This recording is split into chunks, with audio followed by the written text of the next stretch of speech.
James Hetfield obviously had issues. All our anger, our grief, and sadness got directed at him. And these issues, which included his temperament, made it impossible for him to work with everybody. Here are 7 artists James Hetfield refused to work with and why. Starting our list is Corey Taylor.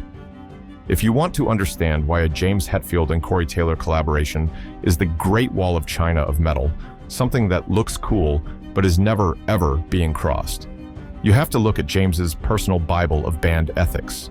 To James, a band isn't a project you list on a resume. It's a monogamous, lifelong marriage. And let's just say Corey Taylor has been dating half the music industry for the last 2 decades. The heat turned into a full-on forest fire in 2025. We all know Corey is the king of the hustle. He's got the Slipknot mask, the Stone Sour suit, the CMFT solo run, and enough guest features to fill a library. But to the man who downpicks like a machine gun, that's not versatility. It's a lack of discipline. During an interview that sent shockwaves through the scene just last year, James finally called it out. He didn't just disagree with the multi-band lifestyle. He sounded physically repulsed by it. James laid it out plain. He has zero respect for musicians who water down the potency of their main brand by playing musical chairs with other projects. He basically called it a nightmare to even think about working with someone who doesn't treat their band like a 24/7 obsession. In his mind, Metallica is the only project, the side project, and the life project. Seeing Corey juggle Slipknot and Stone Sour while dropping solo records felt like a slap in the face to the total devotion creed that James lives by.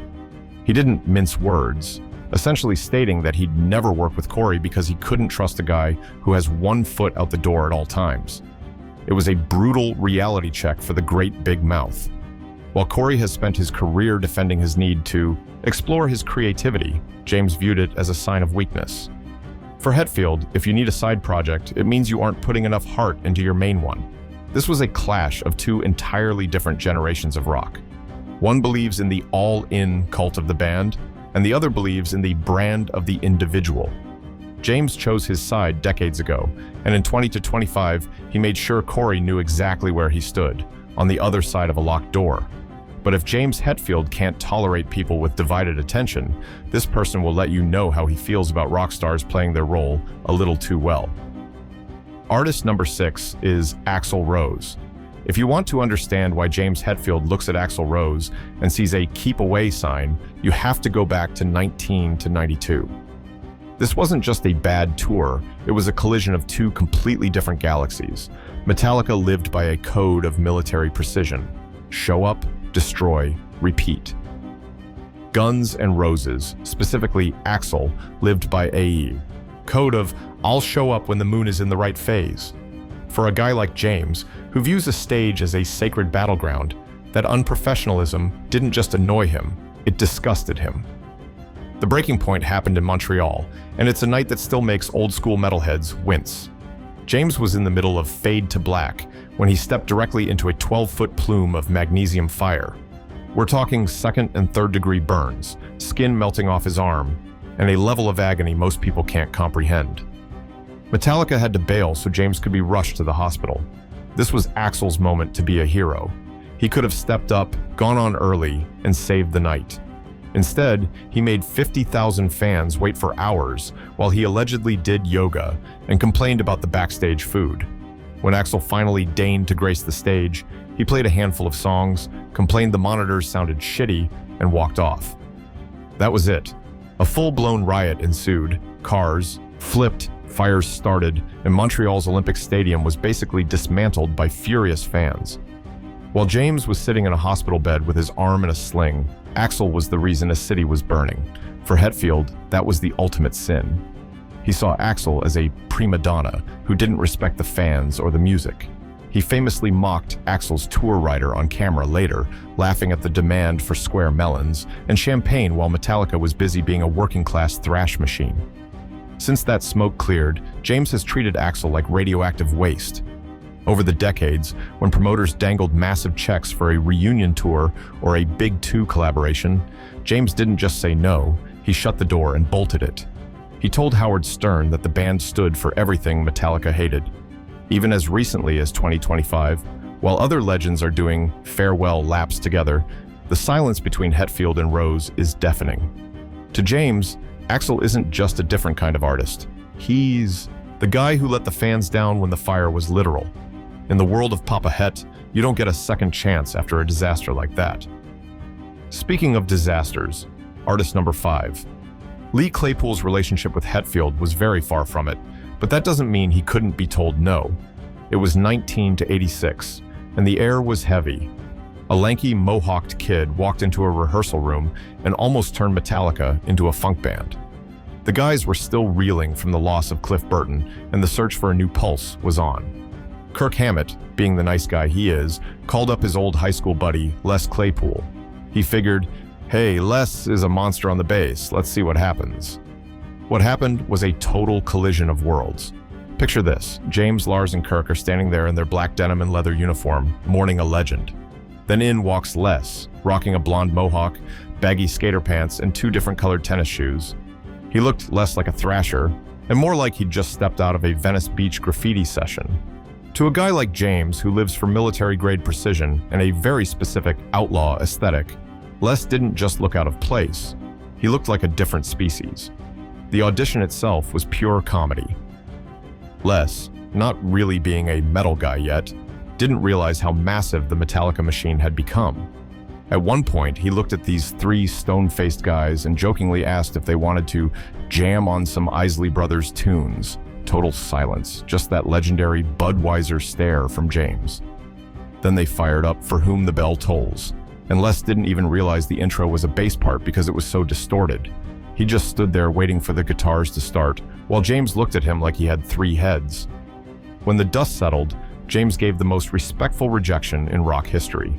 He famously said on Behind the Music that Les didn't get the gig because he was too good. James claimed that Les was a virtuoso who needed to go find his own lane and lead his own pack. But if you ask Les, he'll tell you that was just James being a gentleman. Les knows the truth. He was a freak in a world of Vikings.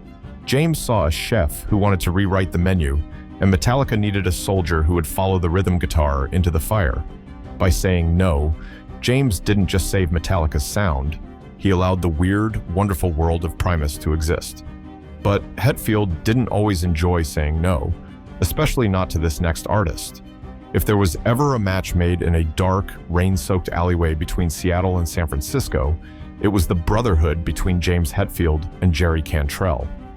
This wasn't some industry-forced handshake for a magazine cover. This was a bond forged in the trenches of survival. You had 2 men who carried the weight of their respective worlds, survivors of addiction, titans who lost their closest brothers in Cliff Burton and Lane Staley, and architects of the heaviest riffs of the 90s. They didn't just respect each other, they shared a soul. For years, every time we saw them together, we held our collective breath, waiting for the announcement of a collaboration that would surely melt the Earth's crust. The crazy part, they actually spent time in the lab. Jerry revealed that they spent nights at James's place, guitars in hand, sitting on the porch or in the kitchen, just letting the ideas bleed out. They were writing, they were jamming, they were creating a sonic monster that combined the sludge of Alice in Chains with the machine gun precision of Metallica. But every time the world got close to hearing a formal studio release, the iron curtain of the Metallica machine slammed shut. James didn't refuse Jerry because he didn't like the music. He refused the collaboration because he worshipped at the altar of the Metallica First policy. To James, Metallica wasn't just a band, it was a jealous mistress that demanded every single ounce of his creative DNA. He built a fortress around that brand, and he viewed side projects as a dangerous distraction that could dilute the potency of the riff. Jerry himself summed it up with the ultimate reality check. He's got a pretty demanding day job. Between the relentless stadium-crushing cycles of the EM72 tour and the corporate gravity of being the biggest metal band on the planet, James simply didn't have the bandwidth to be anyone else's partner. We got the breadcrumbs, of course. We saw James stomp onto the stage to belt out Wood with Jerry, and we heard Jerry's haunting guest spot on the Garage Inc. version of Tuesday's Gone. But the full-length masterpiece, the studio album that would have redefined heavy rock, That stayed locked in the vault of what could have been. James chose to keep the Metallica machine running at 100%, sacrificing a once-in-a-lifetime partnership with his best friend to ensure the crown never slipped. It's the ultimate rock and roll tragedy. A friendship so strong it produced magic in a kitchen, only to be vetoed by the very empire James helped build. Given how much Hetfield loves rock, a pop singer famous for pop music is enough of a reason to say no to them. But that's not why he turned down working again with this next artist. We're talking about Lady Gaga. Remember the 2017 Grammys? This was supposed to be the Moth into Flame crossover of the century, Metallica teaming up with Lady Gaga. On paper, it was a high-octane collision of two titans. In reality, it turned into a masterclass in how to piss off the most protective frontman in metal. The disaster started before the first chorus even hit. James stepped up to the mic to unleash that legendary growl, and nothing. Silence. His microphone was dead. For the first half of the song, the world saw James Hetfield screaming into a void while Gaga danced like a dervish next to him. He eventually had to share her mic, physically crowding into her space just to be heard. By the time the song ended, James didn't just walk off stage. He kicked his mic stand over like a piece of trash and hurled his guitar at a tech. He was in a state of pure, unadulterated fury. But here's where the real drama started. While James was back in the dressing room, probably considering early retirement, Lars Ulrich was having a total love fest. Lars went on a media blitz calling Gaga the quintessential fifth member of Metallica and claiming her DNA was purely metal. He was practically salivating at the idea of a full-blown collaboration, a tour, an album, the works. Lars saw a progressive future. James saw a pop star-shaped wrecking ball headed straight for Metallica's legacy. James didn't just shut the idea down. He bolted the door and welded it shut. In the aftermath, he made it crystal clear to anyone with a tape recorder that he wasn't a collaboration guy. He viewed the Grammy incident as a sign from the universe. To James, bringing in a non-rock core entity like Gaga wasn't expanding their horizons. It was diluting the poison. He spent 40 years building a fortress of thrash, and he wasn't about to let a pop princess, no matter how much she liked metal militia, turn Metallica into a variety act. He effectively vetoed every fifth-member dream Lars had. James stayed firm on the idea that Metallica is a closed circuit, a sacred brotherhood that doesn't need a guest star to stay relevant. He chose the purity of the riff over the glitter of the charts, proving once again that in the world of Hetfield, if it doesn't bleed rock and roll, it doesn't get a seat at the table. But what happens when Hetfield says no to the last person you can imagine? Artist number 2 is someone you would never believe Hetfield would ever say no to working with, and that's Dave Mustaine. The big bang of thrash was the day James Hetfield kicked Dave Mustaine out of a van and sent him packing with a bus ticket. Most people think that fire burned out decades ago, but in the world of Papa Het, some grudges don't just simmer, they petrify. For years, Dave Mustaine has played the role of the jilted ex-lover, constantly pitching this idea of a supergroup featuring himself, James, and Lars. To the fans, it sounds like a dream. To James Hetfield, it sounds like a recurring nightmare he's already woken up from. The real tragedy here is that we almost had it. Around 20 to 22, the ice finally seemed to be melting. There were actual behind-the-scenes talks about a collaborative project that would have sent shockwaves through the industry. The plan involved a massive, expanded reissue of the 19 to 82 No Life, Till Leather demo, the holy grail for Metallica purists. But the second they sat down to talk business, the ghost of 1982 walked back into the room and flipped the table. Dave refused to sign off on the release unless he got songwriting credits for tracks that James and Lars claimed as their own. We're talking about a 40-year-old argument over who wrote which riff in a garage in Norwalk. James looked at the drama, looked at the legal headache, and essentially said, "I'm done." James hasn't just dodged Dave's calls. He's actively dismantled the idea that they could ever share a creative space again. Every time Mustaine goes to the press to propose a collaboration, James shuts the door even tighter. He's been vocal about the fact that Dave's inability to let the past stay in the past makes him a liability, not a partner. While Mustaine wants to relitigate the credits of Kill 'Em All until the end of time, James is busy running the most successful metal machine on the planet. He's turned down every supergroup olive branch because he knows that working with Dave isn't just a musical collaboration, it's a psychological minefield. At this point, the refusal is permanent. James views Metallica as a sacred, unified front, and Dave Mustaine is the wild card that originally threatened that unity 40 years ago. He's not interested in what-ifs or nostalgia tours with a guy who still carries a chip on his shoulder the size of a Marshall stack. James chose peace and legacy over the chaos of a Mustaine reunion, proving that sometimes, no matter how much the fans scream for it, you just can't put the lightning back in the bottle once it's already burned you. But this next artist will have you believe James Hetfield is a big jerk. Last but not least is Pepper Keenan. When you learn why James didn't work with him, you'll be rolling on the floor.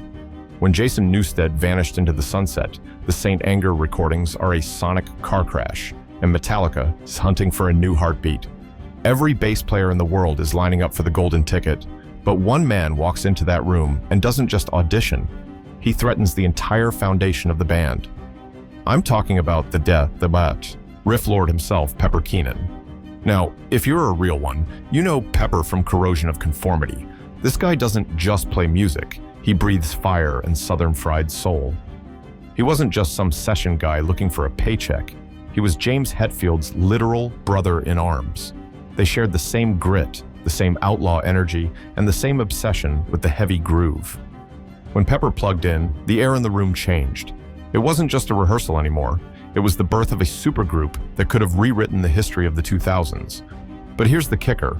The very thing that made Pepper perfect was the exact reason he never got the gig. See, in the world of Metallica, there is a very delicate, very dangerous balance of power between the Hetfield riff and the Ulrich brain. The second Pepper started owning that room, Lars Ulrich saw the writing on the wall. He didn't see a new bassist.